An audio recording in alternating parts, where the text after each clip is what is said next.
for joining us today on the Happiness Quest. My name is Jess Dutel from the Center for Business and Community Partnerships at Plymouth State University and the PEMI U Center, thanks to our Service Learning Partnership. And I'm Maria Sanders, a professor of philosophy at Plymouth State University and CEO for Philosophy for Life.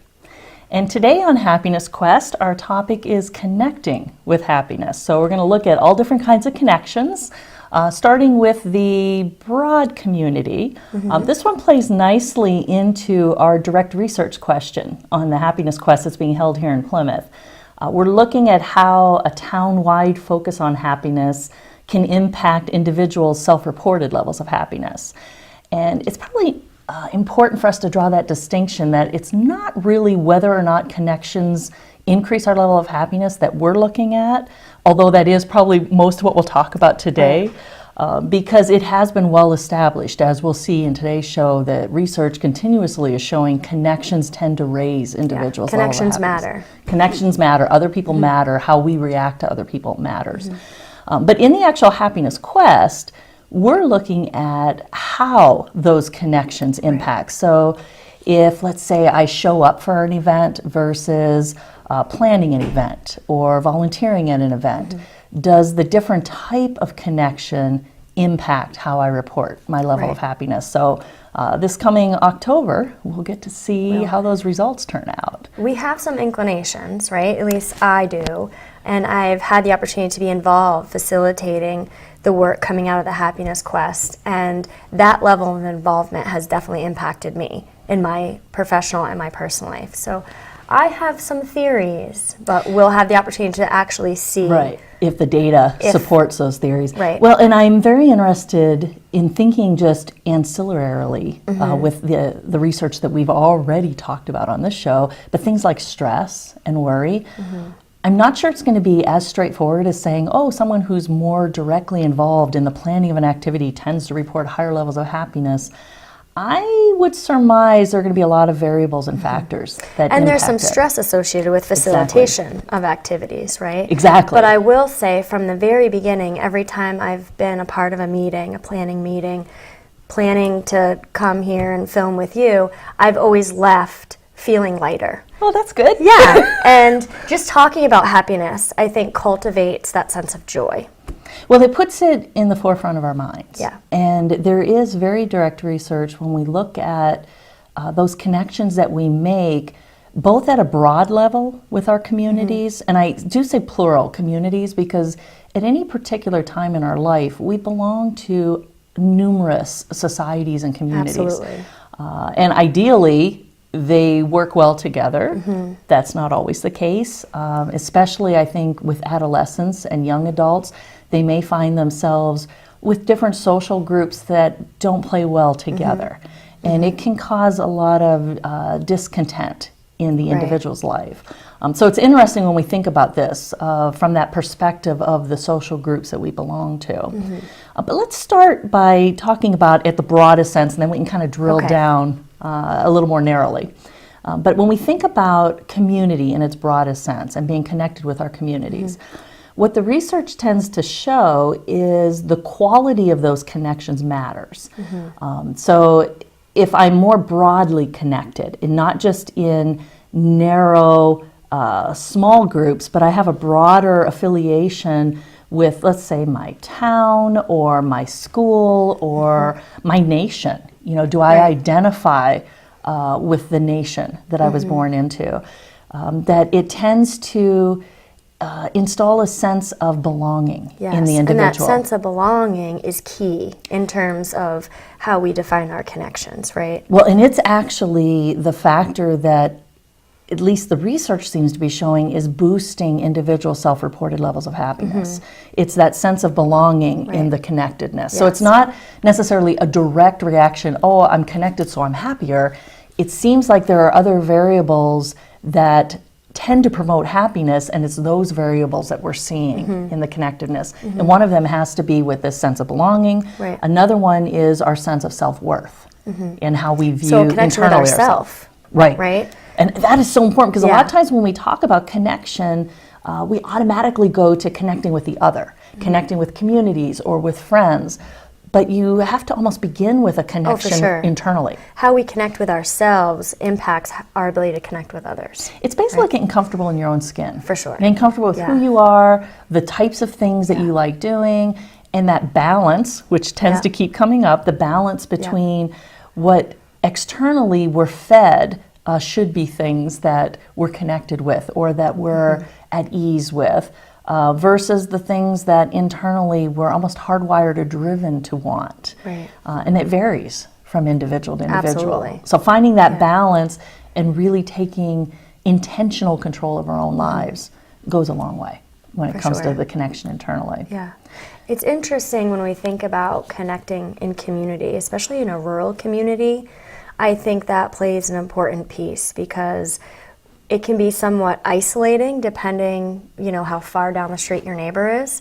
Certainly, in the local Main Street area and our neighborhoods, it's a different experience than the folks who live on the outskirts of our rural community. And certainly in the winter, that can be very isolating. And we've talked about that as we plan some of our Happiness Quest activities, community events, because the winter seems to be one of the most isolating times of the year for us. Well, very true. When you think about the various ways we can connect, it doesn't always geographically mean we have to be in the same space. Right. So especially with today's technology, exactly. We can connect even though we're technically at a home alone in our own space. We can feel connected if we have ways to reach out and be part of that community, even if it's virtually. Right, and that's a fascinating piece of this, how social media has transformed our ideas of connection. That's a mixed bag, isn't it? Oh, absolutely. Yeah. In fact, I checked on my way down here. As of today, I have 584 quote-unquote friends. This on Facebook. On Facebook, right? So social media. But we've talked about, what does that really mean? What does friendship in that aspect mean? And in my mind, I don't have 584 people who are going to come to me in a time of need with chicken soup if I'm not feeling well, right? I have a handful of those kind of friends. Right. So, I think it definitely has shaped the landscape of our definition of friend and connection. And we've got our colleagues, and we've got our good friends and family members, and then we've got our Facebook friends, right? So, well, it's interesting. I'm fascinated by Facebook because there are a lot of things happening there. And again, not all of them are positive. Some of them are very positive. Sure. And so it's this mixed bag again of what's going on. But one of the things that I really find fascinating about not just Facebook, but before that, MySpace, which we don't hear a lot about anymore, but these various social media, now it's Snapchat and Instagram and Twitter, and each has its own character to it. But one thing that I find with all of them, they are redefining not just how we use terms. We have new words emerging because of these platforms, but it's changing and having very fundamental changes to concepts that historically have been in existence for a couple thousand years. Friendship is one of them. Yes. When I think about, let's take Facebook as an example, what we term as a friend, as you bring up your 500 plus Facebook friends, it's not even clear what that means because those friends are not all equal on Facebook. We seem to have lost the term acquaintance altogether. Absolutely. And when we think about different levels of friendship, not just the depth of those friendships, but the mere quality of the friendship, it's almost like Facebook takes all these different connections we have with others and then dumps them into one space. Yes. And that's what makes it interesting. I always think when I'm posting something on Facebook, who's my audience? Who Who's am I gonna see posting this for? Yes.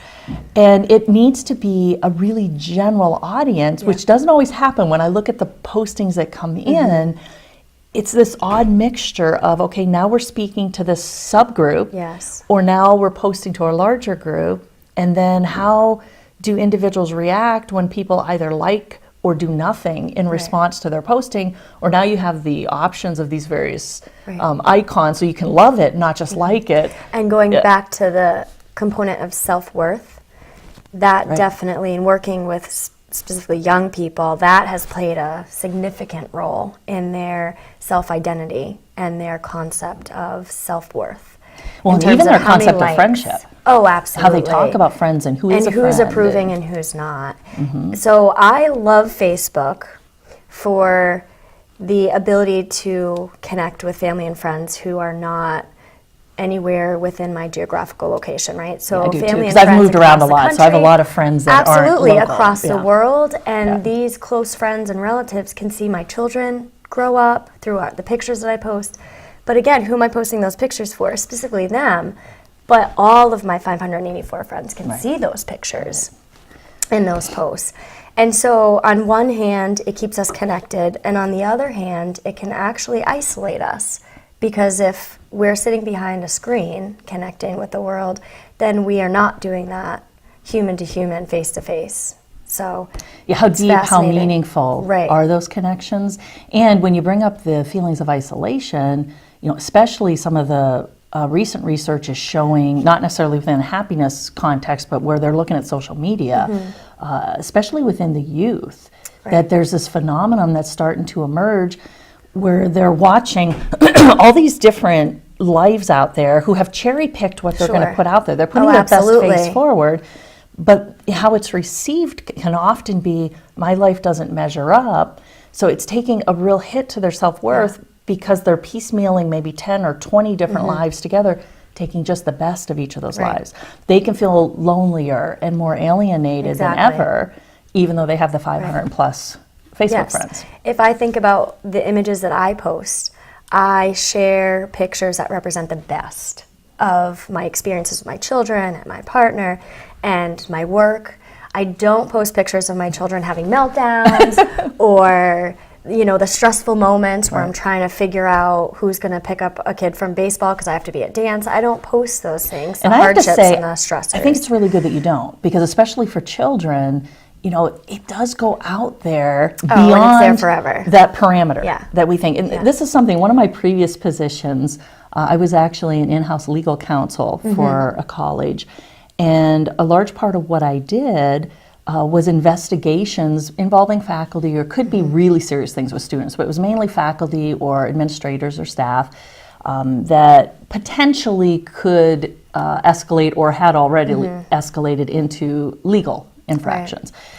And I have to tell you, I would say probably 80% of the research side of that and the investigation tended to tie into today's technology. The ghost images being pulled off of servers, Yeah. the things being posted on computers that individuals thought was private because they clicked a little button and said, this is only for my friends to see. Right. And this is one piece of advice I would give, especially to the youth out there and the young adults who may not know any other reality than this technologically driven reality. Once you post something on any sort of an internet source, whether it's social media, whether it's Twitter, Snapchat is one I hear quite frequently, the young going, yeah, but it disappears. None of that's disappearing. No, It's all it's not. captured. As soon as you put it out there, people like me can pull it back Yeah. off of those servers. And so when you're posting anything on the internet, I always advise my own children and my students, view it as if you're writing this on a board in the middle of a courtroom for the general public and televised stations Yeah. to view, because it's what you're doing. Yeah. You're putting it out there where anyone can pull that information. So it's important to remember that as we're posting things. Oh, for sure. I think about that when I post pictures of my children. Is this going to haunt them when they're adults? Right. So of course I represent the best of our time together, and yet the pressure that may place on someone else, Right. because it's not the full picture. Right. You're right. And so we're not seeing the full picture. So it's on how we social media, interpret and that's what we're fascinating to seeing. me. Absolutely. Right. Yeah. Yeah. So, but it is important because when we think about going back to what the research is saying about these connections and our impact on happiness, they're seeing very direct, even physical results. Our immunity to infection. We seem to have a greater immunity to fight off infection if we feel connected to those around Right. us. Again, as I had mentioned, our self-worth and how we view internally our own well-being. Right. Mentally, if we shift how we're viewing our level of well-being, our brain sends those messages physically throughout our body. Right. So it can actually have a very physical wellness impact. We're seeing that people who feel connected in deep and meaningful ways are actually living longer. They're healthier physically and mentally. So it's no small matter. And as we've mentioned previously on prior shows, happiness is contagious. And so when we put it out there, it starts to spread. And so in a way, working on our relationships, whether they're the more intimate relationships or the broader relationships, the broad community-based relationships, it directly impacts our level of happiness, but working on our happiness also directly impacts those relationships. So it has this very neat two-way street that occurs. So it has an energy of its own, which is really fascinating to watch. So we've briefly talked about friendship, but let's drill down a little bit. I'm reminded of Aristotle, who we've mentioned before on this show, but the famous ancient Greek philosopher. Aristotle distinguished between 3 types of friendship. And as I think about today's usage of this concept of friendship, and in a way how vague and somewhat sloppy we've become in how we use it, I tend to be drawn back to Aristotle, who is very, and again, I don't know that I would necessarily agree 100% with all his philosophy, but I like how succinct he was in categorizing things. And he didn't anticipate social media friendship. Oh, not at all. So. In fact, it would be fascinating to see what he would say about today's world. But these 3 types of friendship. The first one, according to Aristotle, was friendship of utility. So function, purpose. That we become friends because we both need something from the other person. It's a very, by its very definition, useful type of friendship. It has a very direct impact in our society, in our justice systems, in our community. So it's essential that we have friendships of utility. But as Aristotle described them, they do tend to be very shallow. You know, they're not necessarily temporary. They can last for long periods of time, but they're only going to last as long as we find each other useful. And in work environments, this is really important, right? It's the most common type of friendship. And when we talk about having work friends or colleagues. business friends or colleagues, that's really what most of those would fit into. If you're not going out on the weekend and hanging, you know, with these people, if they're not the ones you would call if you're really in some sort of time of struggle or distress outside of the workplace, then what they are is probably a friendship of utility. And that's not a bad thing. Right. You know, and those relationships can deepen. They I've can. had a lot of colleagues where then I have a genuine friendship with them. And when that outside. happens, you've moved beyond it. It's no longer a friendship of utility. Right.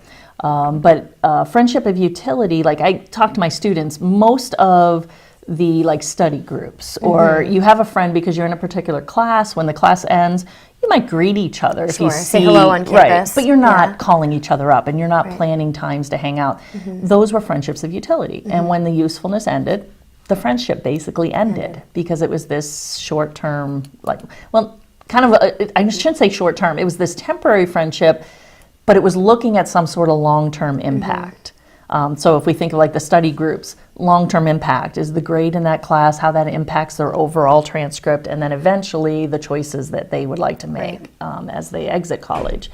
The business relationship, same sort of thing. You'll see that each of them are tied to really this long-term goal, but the friendship itself is rather shallow, and if the usefulness departs, so will the friendship. If you gain a new position in another firm, that relationship can be ended. It'll change at the very minimum. Like maybe now you become that network for me. So we redefine the usefulness. If you're no longer useful, then it will break and sever altogether.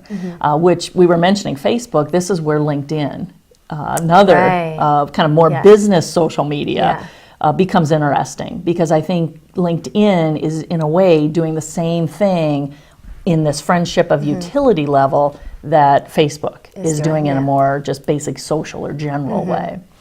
Now, Aristotle's second type of friendship was the friendship based on pleasure. Now, this is another one that can be temporary. In fact, he says this is the most short-term type friendship because, as the name suggests, we're attracted to each other as friends based upon, he frames it as this common wit. We don't really use that share an term as interest. much anymore. Okay. But if you find each other appealing, Yeah. maybe, I tend to think of like the class clown when you're Okay. growing up. Yeah. That someone who is really good at using humor is going to attract people around them because we like to laugh. It makes us Oh, feel good. absolutely. But that may mean that we never drill deeper and get to know the real person. Okay. We're there more for the show. Right. You know, and they're entertaining us and they're getting something out of it too because they're the entertainer. But it's different than just this usefulness. It's in the moment, present pleasure, passion. This is the one that Aristotle associates with the friendship between lovers. Not if we're talking about deep relationships, but the one night stand, or if you're attracted to each other physically, but it's very short term. And then it's going to move on. He says that's all within this friendship based on pleasure. And again, he sees all of these types of friendships as essential. Even he takes it to a broader community-based level, that it's what he says keeps a community together, are these friendships of utility, friendships of levels of pleasure. friendship. But by themselves, they're not going to give you a solid foundation to your community. There's something deeper, there's something more. And so like when we talk about in the context of like two lovers in friendship of pleasure, there's something more when those two lovers go beyond just in the now passion to I want to share life with you, or I want to share More at least longer more term. time Yeah. than just the now. And that one he calls friendship based on goodness. And we still sort of use this concept when we talk about a good friend, a course. true friend. You know, it dates back to The Aristotle. friends that are going to show up with chicken noodle soup when you're not feeling well. They're the friends, it even goes deeper than that for Aristotle. They're the friends who are more concerned about your happiness, your well-being, what they can do for you than receiving it. And what makes this such an amazing connection between two people is when you find two people that feel that same way. Because now they're really in that role of giving, but they're receiving more than they could really ever receive if they only focused on receiving. Because both parties are holistically focused on giving to the other person.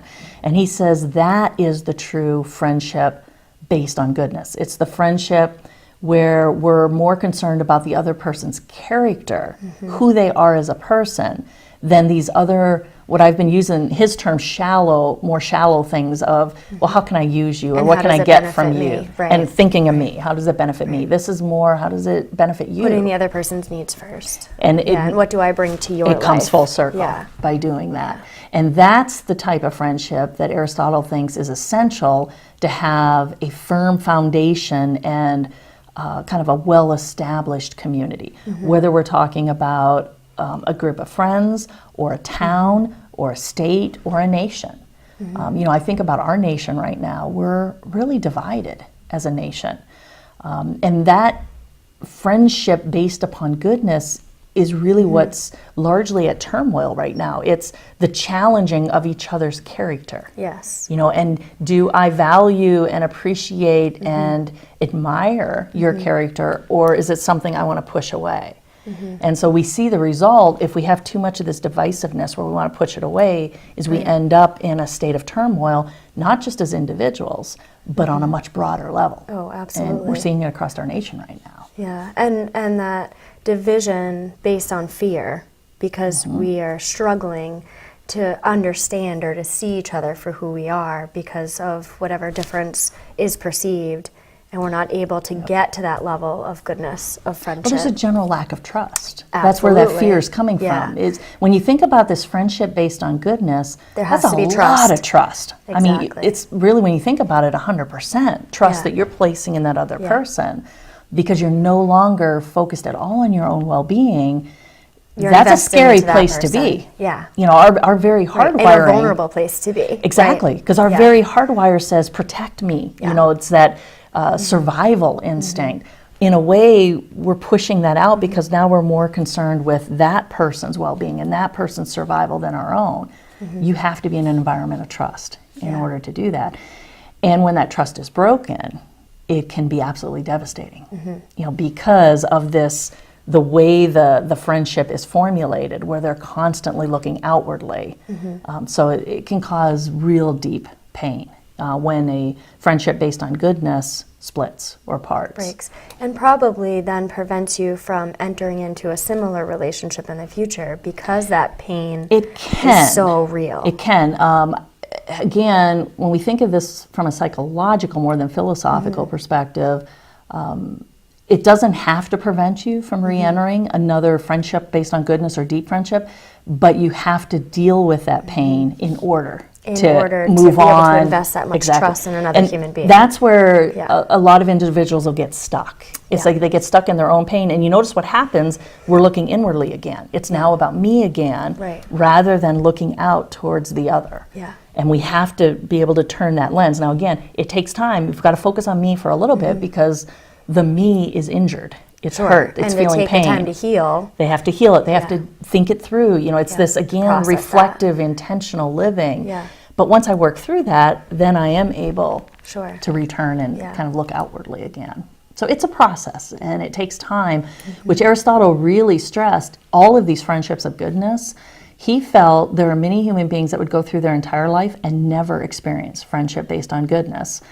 Because they take a lot of time, a lot of effort, and the individual has to be willing to put themselves in that vulnerable position that vulnerability piece of relying on the other person. Is difficult in some circumstances, for sure.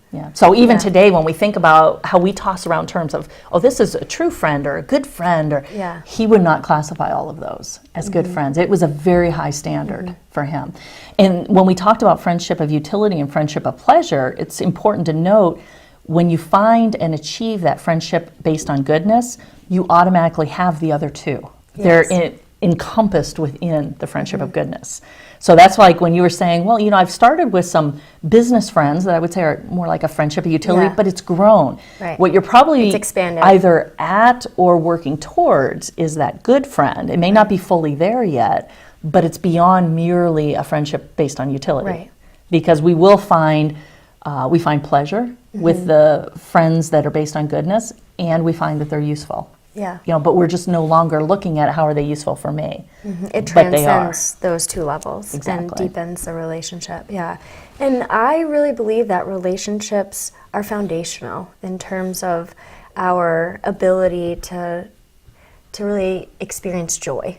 Absolutely. And so I brought one of my favorite quotes by Margaret Wheatley, and it's truly connecting with another human being gives us joy. And I feel like, for me, so I actually took this off my office wall. For me, I always come back, always reflect on how critical and foundational the relationships in my life are in terms of experiencing the whole full range of human emotion. And I think we learn a lot through our relationships. Well, when you think about it, we're social animals. Absolutely. We're hardwired. Our brains are wired to so we need learn that in social community. Connection. Yeah, we need the other. So I agree 100%. It's foundational to joy, to happiness, to that well-being. Again, whether it's mental or physical, our social connections are at the heart of it. And it starts with our relationship with ourselves, which is not something we always talk about when we're in conversations about relationships and connection. We're always thinking outwardly, but we certainly have to honor that connection we have within ourselves. Yeah, I actually feel that is the starting point, and it may be why for some individuals it takes a long time to get to the point where they feel really comfortable with who they are. They spend perhaps a lot of time trying to fit external models, maybe what media feeds us, who we should be and what we should want. Or it could be other influential people in their lives. Not everyone is born into a family situation where it just naturally is present in their environment. I mean, you know that with Pema Youth Center. So they may be searching for that because we do find, especially those deep individual to individual, the one-on-one connections, which begins at birth with parents, guardians, siblings, the people who are part of your core social group. And again, for most of us, they're not the ones you chose. We're born into that. Right. Well, that gives us our starting point. It Our could foundation. be a really Yeah. positive one. It could be a negative one. Right. And from that, it comes back to when we were talking about someone being painfully harmed while they were in a friendship of goodness. It's the same sort of thing for that newborn child that's thrust into an environment that may not be a nurturing one or a positive one. Something happens along the way when we think about how we view the other, is we look at this as a child up to a magic age period. It's like, okay, you turn 18, now you're an adult, and you're suddenly supposed to be able to just put all that behind you, it's all on you now. And of course, it doesn't work that way. You know, it's this whole process of development. And so it becomes really important as we think about our community as a whole to really focus, especially on our children. youth and the children. And as I always think, the future of our society, that's our future. And if we're nurturing them, it becomes so much easier because now they have behavior to model as they become those leaders in our society. And that's been the experience at the PEMU Center in terms of cultivating within our PSU students that mentorship and that unconditional care and concern and love for our youth, so that they learn that's modeled, that kind of connection is modeled for them, because they are the future, right, of our community. It's so important. It's and what kind of world do we want to create, and then work backwards and create that environment for our children now.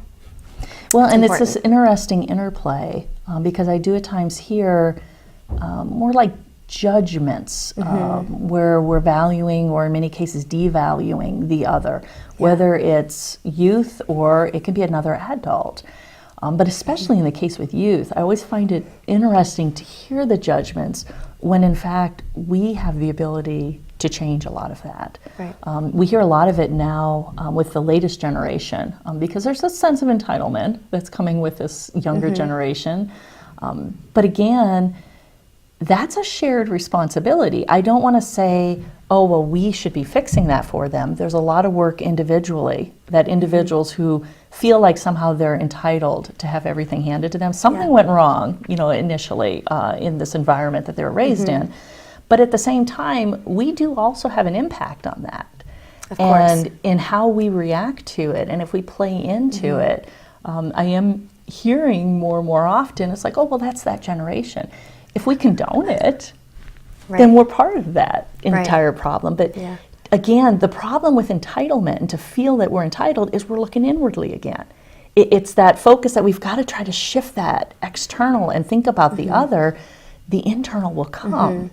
But if we're focused on the internal, it's fleeting. It's kind of like trying to nail Jell-O to the wall, you know, or hold on to a cloud. You know, you think you have it, and then it just fleets away. And when it comes back to happiness, we are finding these individuals who feel very self-entitled end up reporting lower levels of happiness because life's not always going to work out the way they're anticipating. And the other, especially if you have two individuals now that are feeling self-entitled, that's a clash that's definitely going to happen inevitably. So again, at the heart of it, as we drill down, the problem is a very fundamental one, and it's that looking inwardly. It's about me rather than looking outwardly. And also honoring our interconnectedness, right? Recognizing that we impact each other. I think that's critically important. The ripple effect.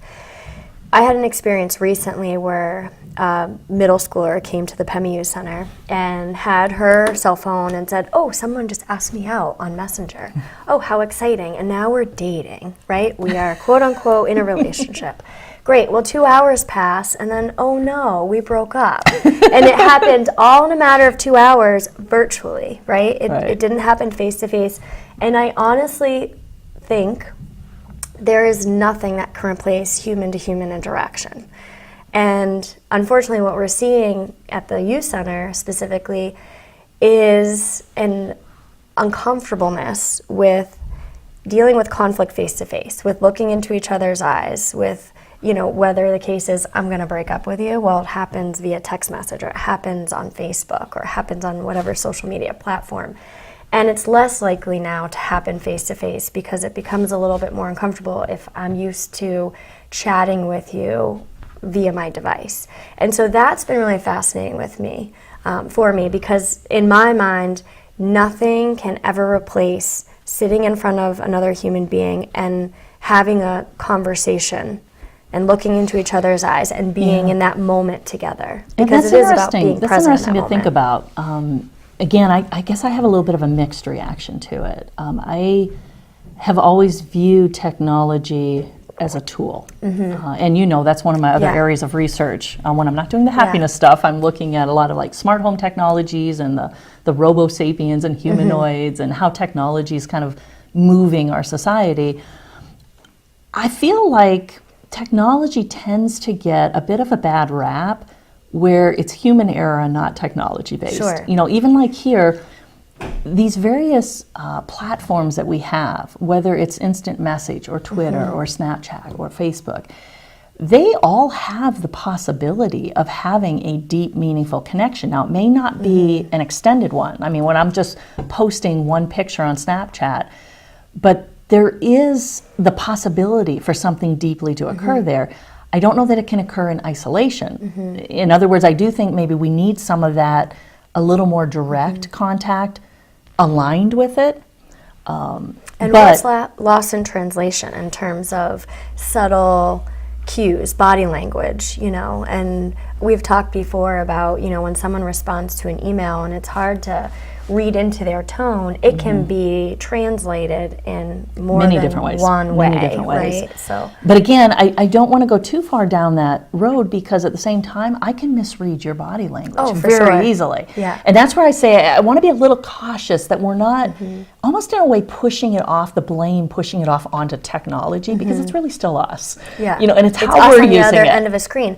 But in my experience, we are more apt to say things that we might not otherwise to someone's face, right? There's definitely a new sense of safety behind that screen. All the cyberbullying instances that I've witnessed, these individuals would never say or do some of the things they did behind the veil of a screen. Well, and even when you think about the things being posted. Absolutely. There are a lot of inappropriate photos and Right. statements And you that wouldn't- aren't necessarily cyberbullying, they're damaging to themselves. For sure. that And you they wouldn't march do. down Main No, Street they wouldn't do that in public. and do this in public, right? So that's been fascinating to Well, me I think as well. it comes back to this idea that it's private somehow. Yeah. It's like a false impression that Yeah. when I'm posting things out there, I can somehow control it. Yeah. And I can't. It's out there. So it comes back again. Before you post a photo, would you walk down Yeah. Main Street Right. and have this posted? Right. Because that's where it can end up. Yeah. And as a professor at the college, been more than one occasion where I have a student with head hung low coming in going, I never wanted you to see that. Yeah, exactly. Exactly. But I do agree that technology is a tool in cultivating our relationships and keeping us connected. And again, I really love the aspect that social media provides in maintaining relationships and deepening those relationships with people in my life who live across the country and throughout the world. And But your point that's transformed. when you shared the example of the relationship that all happened with 2 hours on instant message, I had a similar experience. This is going back now because it was not here in Plymouth. It would have been in Texas when I was still in Texas. So we're going back at least 10, 12 years now. But I had a student, and it was merely using her cell phone. Before one of my classes began, we still had about 5 minutes, and she was texting, what I learned later was her boyfriend, but she was texting her boyfriend, and I could tell she was getting visibly more and more upset. And finally, I asked her, I'm like, is everything okay? And she's like, oh, I'm texting my boyfriend, and he just doesn't understand what I'm trying to say. And I looked at the clock, and of course, where my head went right away was, okay, you have 5 more minutes before class starts. Why don't you step out in the hallway? Give him a call. You have time. Just keep it short. And she looked at me horrified, and she goes, Dr. Sanders, that's so personal. And I'm like, you did say it was your boyfriend. Right? But even if it wasn't your boyfriend, my general rule of thumb, and I used to share this with all of the faculty as well when I was in-house legal counsel, that by the time you have to send a third email or a third text, You could it's be breaking picking up the down. phone. It's I breaking agree. down. You know, Yeah. pick up the phone, Yeah. talk to them, Save or some if they're time. across the hallway, walk across the across hall. and clear Exactly. something up before it basically mushrooms into a huge misunderstanding. And I would honestly say the cases that I handled, and this was within a higher education institution, I would say 20 to 30% of them never needed to occur. Right. You know, it was all just these misunderstandings because we're hiding behind the screen again. Yes. Whether it's our phones, whether it's our computers, it's not talking directly to the other Yeah. person.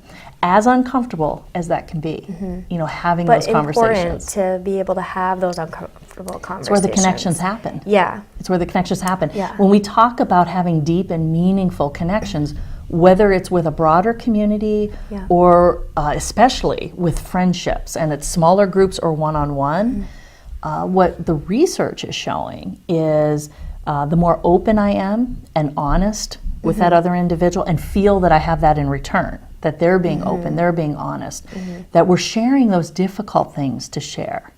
That's where the deep connection happens. Absolutely. It's not going to happen at that shallow level, Right. you know, where we have the script Right. and it's our public face and we can share just enough that we stay in our safe zone because, again, we're still worried about protecting ourselves. And I think this brings us full circle in terms of the division that exists in our world today. If we have those open, honest, and sometimes uncomfortable conversations and really understand each other, I think a lot is healed but also transformed in terms of recognizing that underneath those differences, we're very much the same, that we're connected in community. And it's important to keep in mind in those conversations that as human beings, we're a combination of our rational self, so Right. reason, and our emotional Yeah. self. And when our emotions take over, we're no longer thinking rationally. You know, so reason takes a back seat. Yes. So all too often, well-intended individuals will start to have these meaningful conversations and then it explodes. Sure. Because the emotions Yeah. have taken over. So if we can approach it in a very rational way Right. and still allow the emotions to feel, Yeah. you know, but we are feeling creatures, but keep reason in the driver's Right. seat, Right. then we can work Yeah. our way to these. And sometimes that is as simple as saying present in the moment, right? Because Exactly. how often do we have a conversation with somebody and instead of listening to that person, we're thinking about what we're going to say next or worried about something that happened. And I shared with you recently that for a while I've been thinking, oh, wait, I have a memory problem. Something's wrong with my memory. And what I realized, I had my aha moment, no, I don't have a memory problem. I have a listening problem, right? In the moment speaking with somebody, I'm worried about what's to come next. What am I going to say? How am I going to react? And I miss however long of what else that person has just said. So it to never me. made it to your So memory. it never made it to my Right. memory. So it's not the memory, it's the listening that I have trouble Well, with. since we're talking about Working living on in it. the moment here, I just got the cue that we're out of Oh, time. okay. So we're in the present. It's time for Yeah. us to wrap it up.